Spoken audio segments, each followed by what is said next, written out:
Good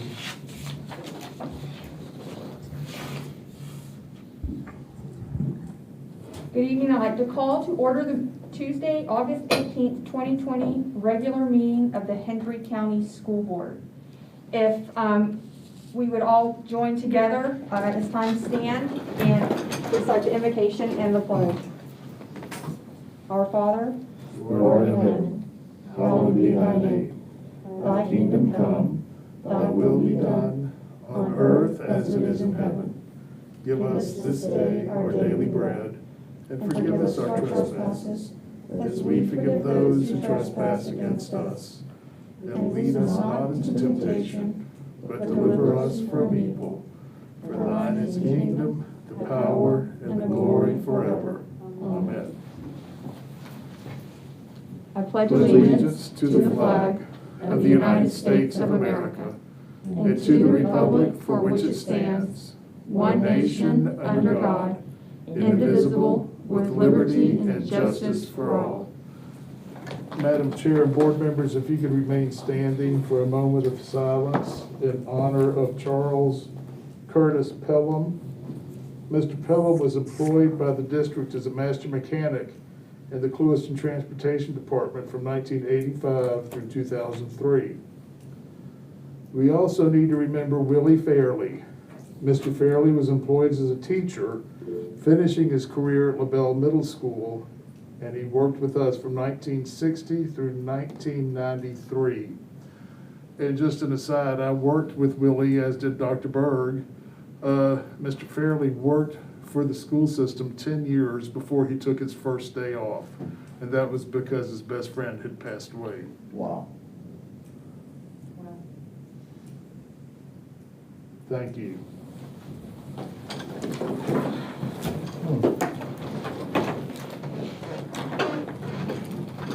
Mr. Superintendent, this time, do you have any recognitions? Yes, Madam Chair, I do. And this is for David Blake. Mr. Blake will not be here tonight because he has already relocated to North Dakota. He came to us in 1987 from North Dakota and taught with his wife. Upon their mutual, when they both retired, they returned to their home state. But we will make sure he gets this plaque. It's presented to David L. Blake, teacher, LaBelle Middle School, in appreciation for 26 years of faithful service to Hendry County, the Hendry County District School System, school board members, superintendent, and staff, dated this date, 2020. Thank you. At this time, do we have any citizen comment on agenda items? Seeing no citizen comment at this time, we'll move forward to the consent agenda. Is there anything on the consent agenda anyone on the board would like to have removed and placed as an action item?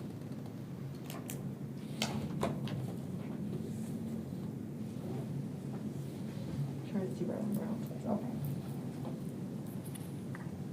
Superintendent, do I have a recommendation on the consent agenda? Yes, Madam Chair, I recommend approval of the consent agenda. Have a recommendation. Do I have a motion? So moved. Second. Do we have any board discussion? All in favor? Aye. Any opposed? Aye. Aye. Was that an aye or a nay? Aye. Oh, okay. We had a little technology delay there. Okay, so consent agenda passes unanimously. Okay, board member business. We have 2021 graduation date. Yes, and we are operating under the assumption that we will have a much better year, and the graduation date is here. I can't seem to pull it up. May 14th, that's right. May, okay. For both. Both schools have recommended to me Friday, May 14th, 2021 at 7 p.m.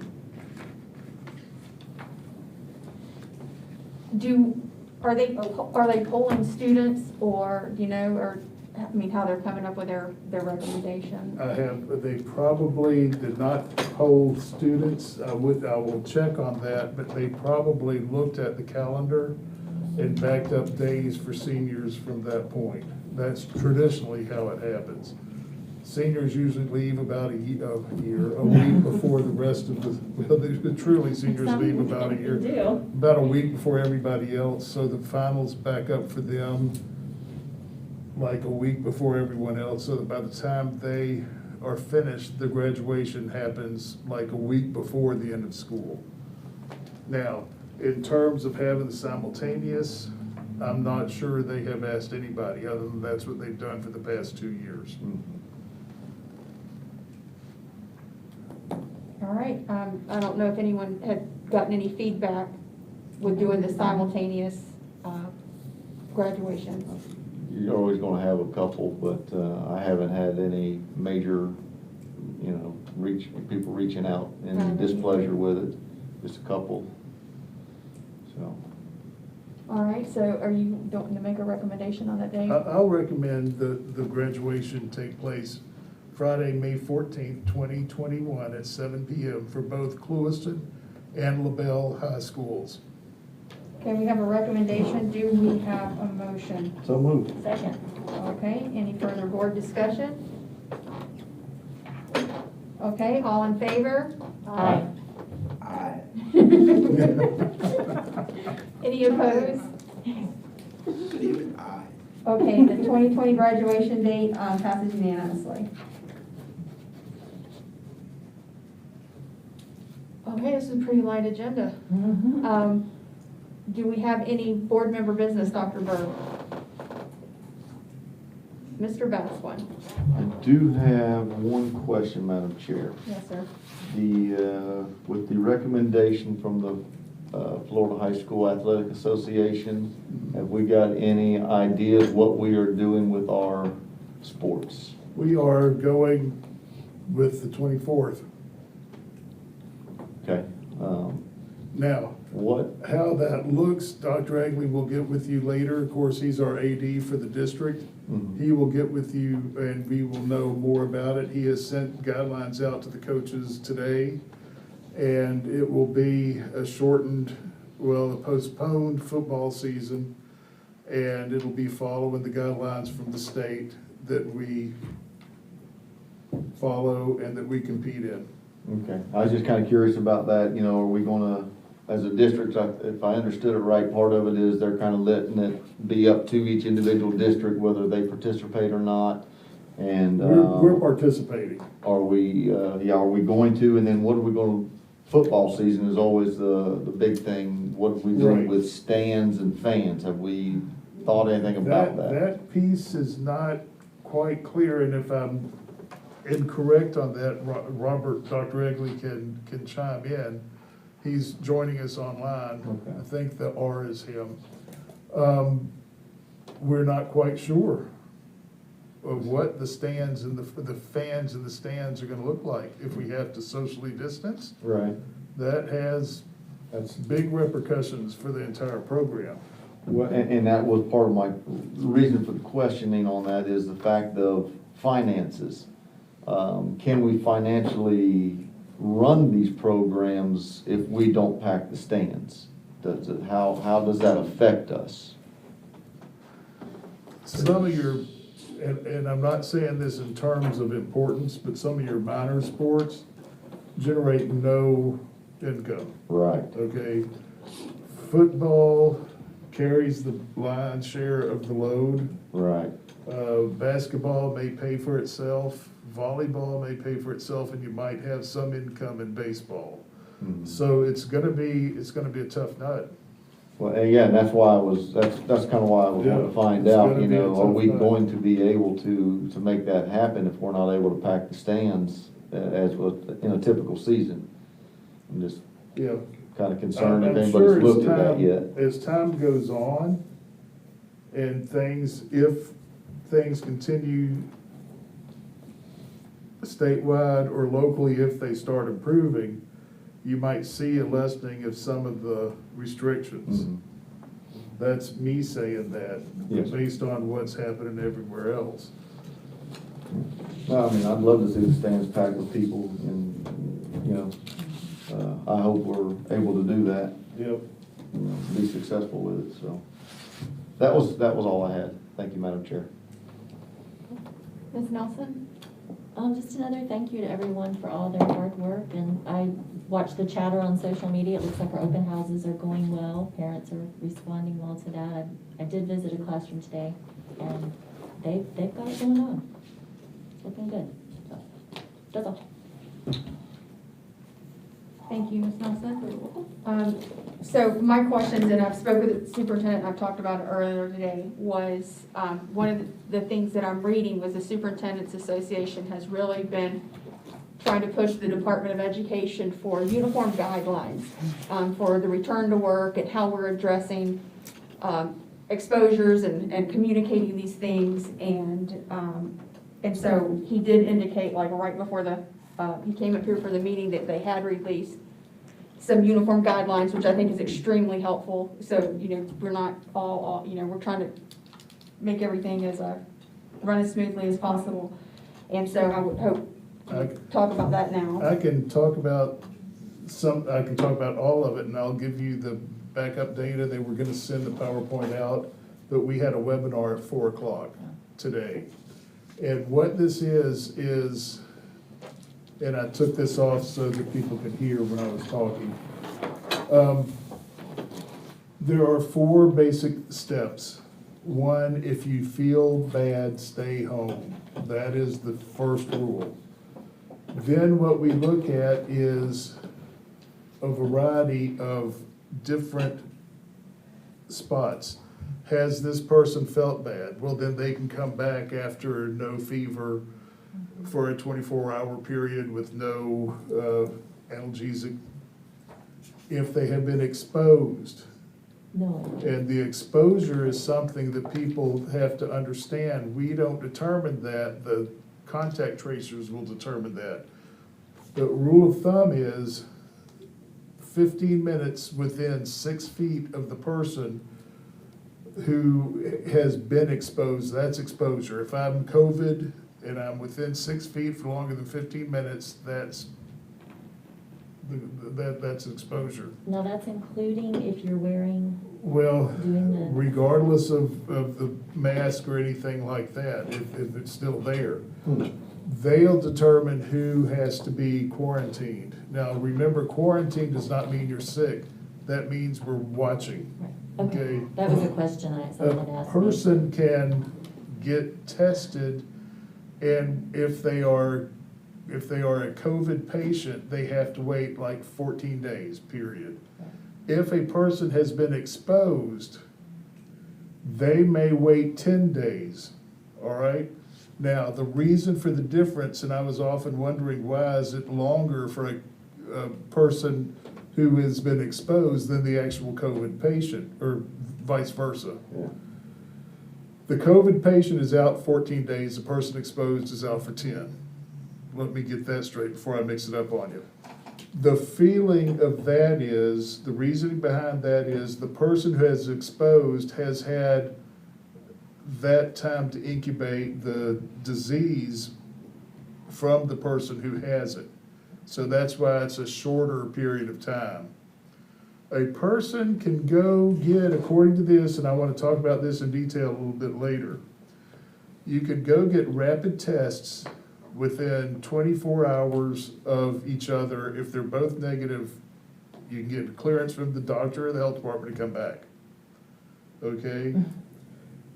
Now, think for a minute in the classroom, and I have not gone through the whole decision tree because I didn't commit it to memory, but I'll send it out to you tomorrow. If you have a teacher, and remember, and I'm not saying that teachers are sick, but more than likely it might be a teacher who brings the COVID into the classroom. Unbeknownst, they did something over the weekend, they bring it in the classroom. It is very important for the health department who is doing the contact tracing, in order for us to be surgical rather than just send everybody out for quarantine, to figure out where was that teacher in relation to the students. Now, we tell teachers that they need to circulate, so it could be that that person has circulated throughout the room. If it's a student, then they can actually measure, Johnny sat here, Susie might need to be tested, but this person doesn't. Okay, so that's the surgical piece that we're talking about. So that we might be talking about 3 people out. If it's in the secondary school, it could be all 7 classes, or it could be all 6 classes the teacher teaches. All right, now, that brings me to the point that I want to talk about. The shields, in that case, we have priced the shields that came up at our last meeting. We have a need for, principals had said, yes, if we get them, this is how many I need. It was in excess of 5,500. 2 schools have ordered them. Dr. Mundy has ordered like 360 for the little ones. We can get that for $75,000, okay? If we're going to put something where our money is, I'd much rather see us invest in test kits. So that if we have to send 125 students home, and I'm not sure I want to do that, if we have to send 2 classes in the elementary school home, that's an impact not only for that family, but for those employers. So the quicker we can get them back in school, the better off we are, so that nobody has to wait 14 days or 10 days. If you're following what I'm saying. If we had the rapid way to do this. So I've been working with Dr. Staley, who in turn has been working with the health department to see just exactly how much we're talking. It seems to me that that would be a wiser use of our money than the windscreens or the face shields, desk shields. So if that's what the board wants, we'll do the desk shields. Every employer, and I'm thinking in terms of banks or any place else that has people who have children in school, are going to be negatively impacted by this, and there's no way around it. Even the state said there's no real way around this. But we can mitigate it to make it as quick a turnaround as possible, so that within conceivably 2 days, people are back in school and think life's back normal. Everybody has sick children from time to time. I mean, and I think an employer could live with 2 days. It's when it goes for 14 days. Or there's yet another infection somewhere, and then it comes in that way. On top of that, during this webinar today, we were given notice that FEMA has awarded the state $30 million that can be used, it's across the state now, we'll get a share of it, for personal protection equipment, reimbursement, PPE, and test kits. So I have no idea how much our share is and how much these cost, where we can get it. Do we enter an agreement with the health department or with Hendry Regional or Florida Community Health Centers or whoever we get to tell the parents you can go there? The key would be, if it's a quick test, to get the test done quickly. Because if we have to make an appointment a week out, that's sort of defeating the whole purpose. Right. Or can we get somebody, for instance, who's credible? Can we hire on a part-time, temporary basis somebody to administer these? Or just because of our size, our presence in Hendry County as an employer, can we get a DOH liaison to queue that up? I mean, is there? We're working directly through the nursing coordinator to work that out, that we might even be able to say each school nurse can do this. That was my next question. Okay, but I'm sure you have to have certain that's me saying that. That's not me saying that's what's going to happen. No. So toward that end, we have the superintendent spoke to the Department of Education. They have a decision tree that I will share with you and the principals tomorrow. I just couldn't download it and get up here. Okay? Okay. anything else? No, I thought that was answered my questions. I want to look towards thinking about how we're going to communicate exposures and positive tests in our schools. I think we have to be, there has to be a level of transparency with the community, because they're going to hear about it one way or the other. Right. But I think it's important for us to communicate that out front, so it doesn't make us look like we're hiding anything, Or that we also calm fear. Yes. I was working with Mr. Adams. Are we developing or close to getting that dashboard? Yeah, we're currently in the process of an entire webpage redesign, but the dashboard has already created and established. We're just waiting on data. Okay, so that's there. So what this would do, the dashboard would be a 14-day, it won't be a cumulative total, because that's gonna give people a false idea. But it'll be a 14, just like we average our 14-day positivities. We would look at a 14-day running total, and then on the 15th day, these people drop off and we add more. It won't be identified by, obviously, by the patient, but it would be identified by the school site or the work site, so that you can look and see school X might have 2 cases. Yeah. Now, what we have to do a better job at, and we thought we had communicated it, but we need to part of communication is, and we've taught, so we know that sometimes you have to repeat it again and again. A person, if you work with a person who has COVID, that does not mean you are exposed to COVID. So that it's best to let the contract tracer say you are concerned, you need to go get tested. If you are working like in a situation with someone and you are 6 feet apart and don't really come in contact with each other, and one of the 2 of you gets sick, that doesn't mean you're sick. Yeah. But we have some folks who panic. Yeah. And so they are saying, well, I get my 10 days. Well, no, you don't. First of all, the health department hasn't talked to you. You're not really Right. in trouble. You're not really somebody who should be concerned. Mhm. Okay, but there are people who do that, and we have had to call a halt to, you're not getting your 10 days. If you want your 3 days, that's fine, but that's on, you're taking your personal days, not the district providing them for you. So that's part of what we're gonna do with the dashboard, and we will start loading that data. And I'll get with HR, because that's who it's coming from adults to HR. For students, that is coming from the health department through Dr. Staley. Okay.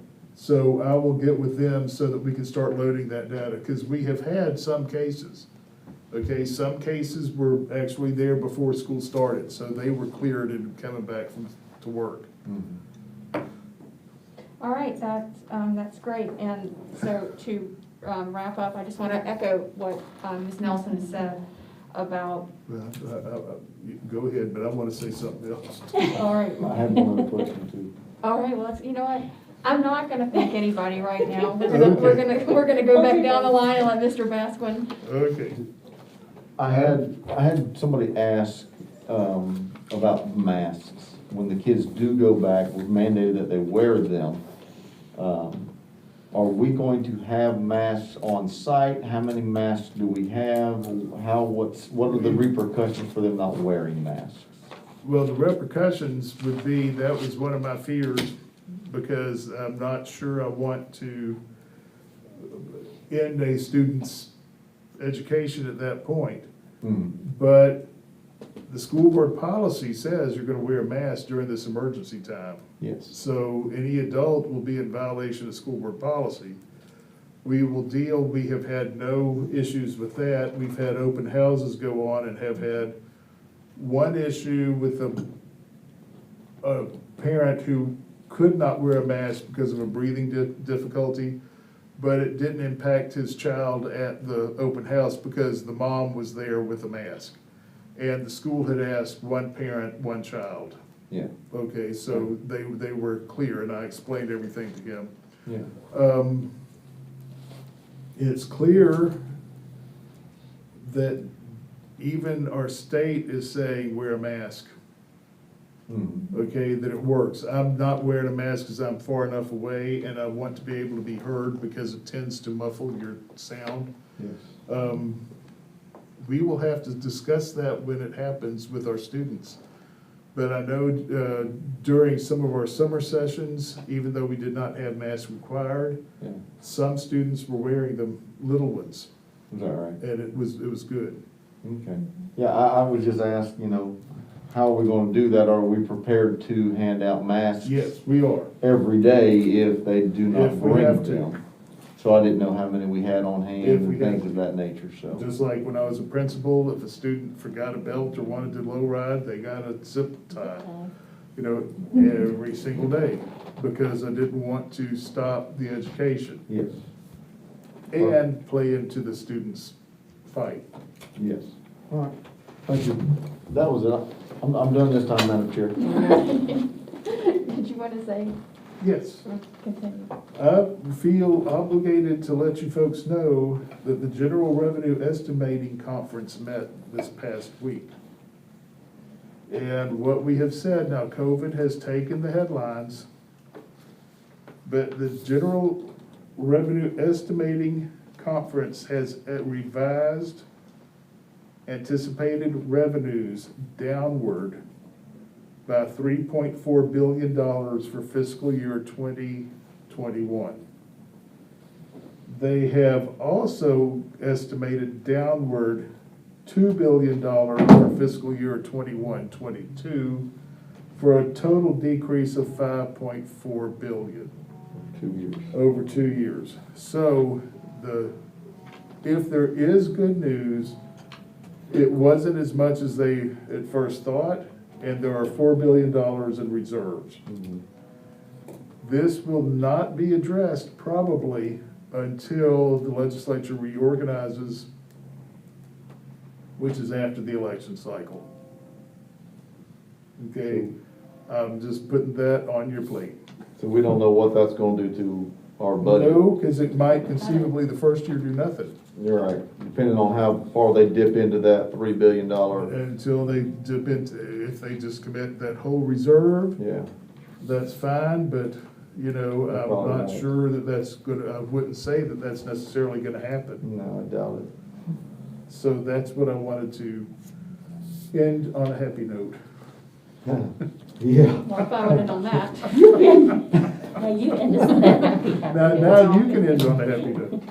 All right, I also asked the superintendent, he said we'll have a better idea of our enrollment and how, things are lining up now and the choices between distance learning and our in-person and how that's going to affect FTE and stuff like that. So I'll be looking forward to hearing from that at our next meeting. And I just wanted to say, just thank you to our staff and our administration, our school level administrators. It seems like we're throwing something new at you every day.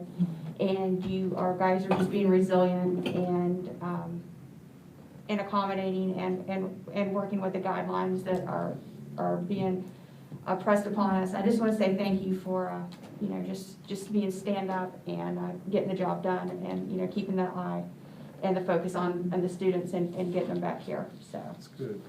So, that's a big deal, and, we can't get it done without our boots on the ground, and I want you to know that your efforts have been recognized and are very much appreciated. So, if, we don't have any further business, I move to adjourn.